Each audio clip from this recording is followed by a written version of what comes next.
नमस्कार, मेरा नाम रोहित लांबा है। मैं एक इकोनॉमिस्ट, एक अर्थशास्त्री हूँ। हाल ही में मैंने रघुराम राजन जी के साथ एक किताब लिखी है जिसका शीर्षक है ब्रेकिंग द मोल्ड। ये हिंदी और अंग्रेजी दोनों में उपलब्ध है। अगर आपने ये किताब नहीं पढ़ी है, तो मैं अनुरोध करता हूँ कि आप इसे अवश्य खरीदें और पढ़ें। अगले कुछ दिनों में हम भारत की अर्थव्यवस्था के प्रमुख पहलुओं पर कुछ तथ्य प्रस्तुत करेंगे, इन शॉर्ट वीडियोस के माध्यम से। रघुराम जी इनको अंग्रेजी में प्रसारित करेंगे और मैं हिंदी में। हमारा प्रयास यह रहेगा कि भारत के जनमानस को इकोनॉमिक रियलिटीज, आर्थिक वास्तविकताओं के विषयों पर जागृत करें। यह जरूरी इसलिए हो गया है क्योंकि मेन स्ट्रीम मीडिया में ये नैरेटिव बनाया जा रहा है कि भारत एक विकसित देश बन गया है या बनने ही वाला है। मगर इस तर्क को हम थोड़ा आगे बढ़ाएं तो यह सवाल उठता है कि वर्तमान में इसका एक भारतीय की जिंदगी में क्या महत्व है। बेरोजगारी चरम स्तर पे है, अथवा अच्छी नौकरियों की अपूर्ण मांग जो चारों तरफ फैली हुई है, जिसका कोई समाधान नहीं मिल पा रहा है, उसका क्या। आजकल के आरोपी माहौल में यह कहना जरूरी है कि जो प्रमाण हम रखेंगे वह राजनीतिक नहीं है। हम अर्थशास्त्री हैं और चिंतित भारतीय नागरिक। हम अपने ज्ञान को लोगों के बीच रखकर एक संवाद करना चाहते हैं कि थोड़ी गहराई से सोचना पड़ेगा। क्या भारत की आर्थिक नीतियां सही हैं? क्या हम सही राह पर चल रहे हैं? पिछले कुछ सालों में भारत ने बहुत सारे पैमानों पर प्रगति की है।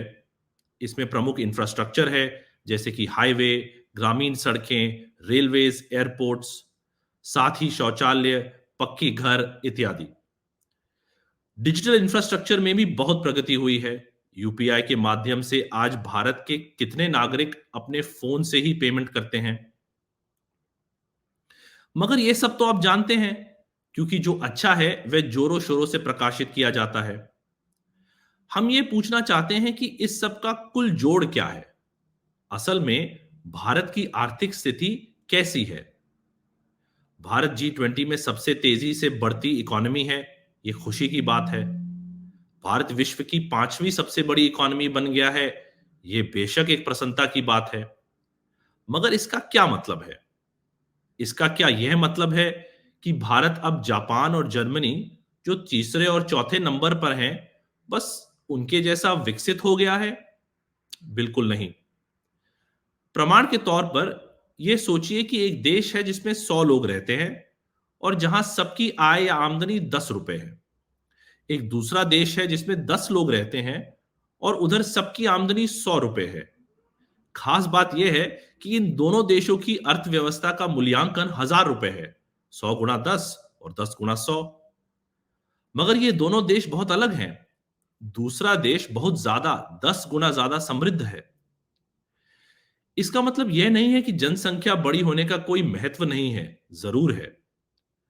मगर जब भी आप ऐसा कोई आंकड़ा सुने, तो ये 100 और 10 वाला उदाहरण जरूर याद रखिएगा। गरीब देश तेजी से विकसित करते हैं क्योंकि उन्हें अभी काफी चढ़ाई चढ़नी होती है, जिसे अर्थशास्त्री कैचअप ग्रोथ कहते हैं। हमारी गति अच्छी है, लेकिन बांग्लादेश और वियतनाम जैसे विकासशील देशों से बहुत अलग नहीं है। ये अतीत में हमारी अपनी गति से धीमी है, और चीन जब हमारे स्तर पे था, उसकी गति से भी धीमी है।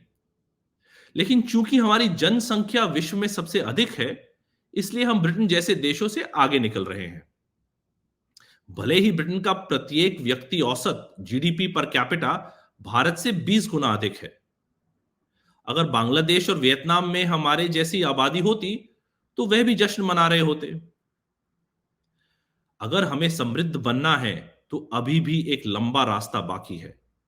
विकास की अपनी वर्तमान गति को भी अगर हम अगले 23 वर्षों तक बनाए रखें, 2047 तक, तो हम मुश्किल से मध्य आय देश बन पाएंगे। विकसित देश बनना अभी भी एक आकांक्षा तक ही सीमित है। यह संभव नहीं है, मगर इस लक्ष्य को प्राप्त करने में अभी बहुत परिश्रम बाकी है। यह हमारी राय नहीं है, यह सरल गणित है। दुर्भाग्य से तब तक हम बूढ़े हो जाएंगे। आप अभी सुनते हैं कि भारत एक युवा देश है, मगर 30 सालों में भारत वृद्धता की ओर जाएगा। तो मूल सवाल यह है कि क्या भारत वृद्ध होने से पहले समृद्ध बन सकता है क्या? मैं सवाल फिर दोहराता हूं।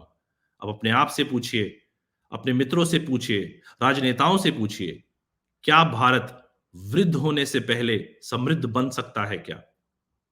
जय हिंद।